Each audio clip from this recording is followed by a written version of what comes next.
ஏனுங்க வணக்கங்க. உங்கள் வீட்டு பிள்ளை உங்கள் மக்கள் நேசன் மாப்போ.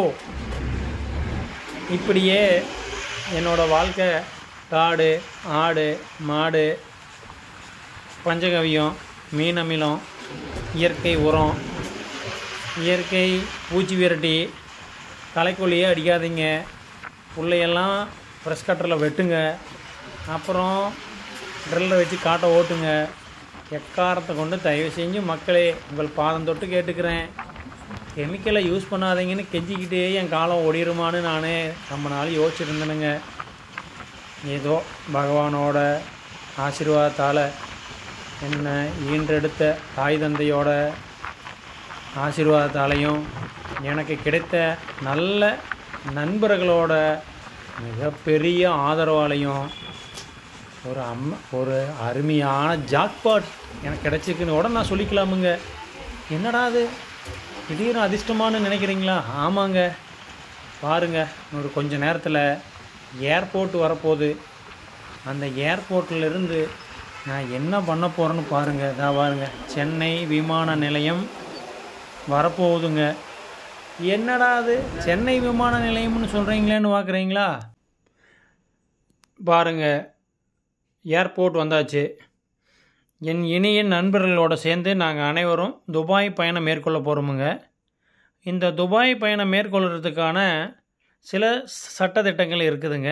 எப்படின்னா, கையில் கம்பல்சரி 6 மாத அவகாசம் கொண்ட பாஸ்போர்ட் வேணுமுங்க, விசா வேணுமுங்க கையில். அதே மாதிரி நாம் போயிட்டு மறுபடியும் திரும்ப நம்ம நாட்டுக்கு வரத்துக்கூடிய ரிட்டன் டிக்கெட் கையில் இருக்கணுமுங்க. அதுக்கு மேலே அந்த நாட்டோட குறைஞ்சது 3000 திர்ஹாம்ஸ் துபாயோட அளவில் பணம் வேணுமுங்க. அதுக்காக தானுங்க இந்த பணம் மாற்றப்பட்டதுங்க. இந்திய நம்மளோட ருப்பீஸ் மணியை துபாயோட பணமாக மாற்றப்பட்டதுங்க. அதாவது துபாயோட பணமாக குறைந்த அளவு மணி அவங்களோட கணக்குப்படி 3000 திர்ஹாம்ஸ் கையில் வச்சுருக்கணும். அதாவது இந்திய பணத்தில் அந்த அளவுக்கு கொண்டுட்டு போய் அந்த நாட்டில் மாற்றிக்கலாம். இல்லை கிரெடிட் கார்டு கையில் வச்சுருந்து கொண்டு போகலாம். இது எதுக்குன்னா, அங்கே போய் நம்ம செலவுக்கு பணம் வேணும். அதே மாதிரி அங்கே நல்ல முறையாக பயணத்தை மேற்கொண்டுட்டு திரும்ப என்னைக்கு வரோம் அப்படிங்கிற ரிட்டன் டிக்கெட் இருந்தால் மட்டும்தானுங்க நம்மளை பாஸ்போர்ட்டில் அலோவ் பண்ணி உள்ளே அனுப்புவாங்க. அதுக்கு உண்டானதெல்லாம் பாருங்கள், வரிசையாக காட்டுறோம். இதானுங்க துபாய் பணம், வரிசையாக பார்த்துட்டு தான் இருக்கிறீங்க.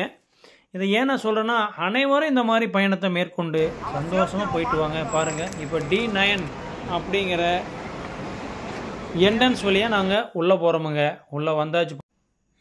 Ticket verification, passport verification, return ticket verification முடிஞ்சு போர்டிங் பாஸ் வாங்கிட்டுங்க ஃப்ளைட் ஏறுற நம்மளோட செக்ஷனுக்கு போகிறோமுங்க. அங்கே போனதுக்கப்புறம் தான் ஏர்போர்ட்டில் லான்ச் அப்படின்னு ஒரு ஹோட்டல் சர்வீஸ் இருக்குது. அதை தேடி நாங்கள் போய் கார்டை கொடுத்துட்டு நம்மளோட போர்டிங் பாஸ் காமிச்சோன்னேமேங்க ஒரு நபருக்கு அந்த டிக்கெட்டுக்கு ஒரு நபர் மட்டும்தான். அந்த குடும்பத்திலேருந்து வேறு யார் வந்தாலுமே அலோவ் பண்ண மாட்டாங்க. ஃப்ரெண்ட்ஸ் வந்தாலும் அலோவ் பண்ண மாட்டாங்க. அந்த சம்மந்தப்பட்ட நபர் மட்டும்தான் போக முடியுங்க.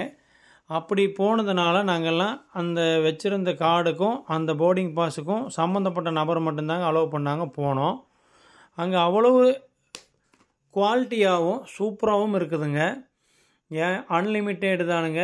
தண்ணி, டீ, காஃபி, மோர், juice, fruits, tiffin, snacks, vegetable, non vegetable, vegetarian, non vegetarian, என்ன வேணாலும் சாப்பிட்டுக்கலாமுங்க.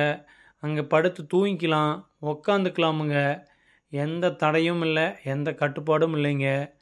இதை அனைவரும் கண்டிப்பாக விமான நிலையம் செல்பவர்கள் இதை அவசியம் பயன்படுத்துங்க. பயன்படுத்துகிற மாதிரியான வாய்ப்பு எல்லாத்திட்டையும் இருக்குது. இதை தவற விடாமல் செய்யுங்க.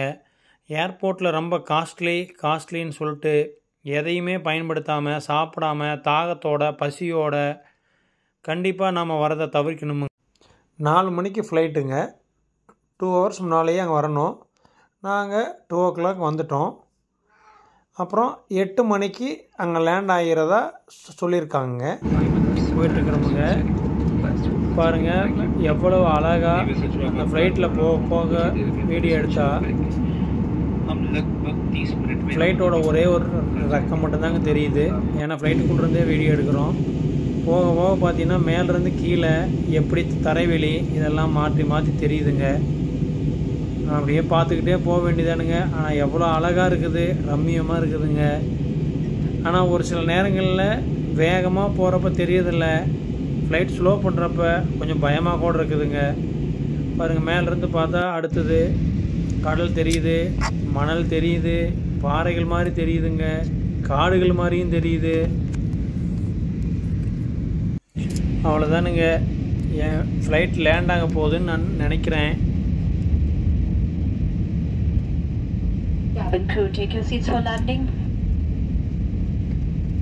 ஃப்ளைட் லேண்ட் ஆகுதுன்னு அறிவிச்சிட்டாங்க.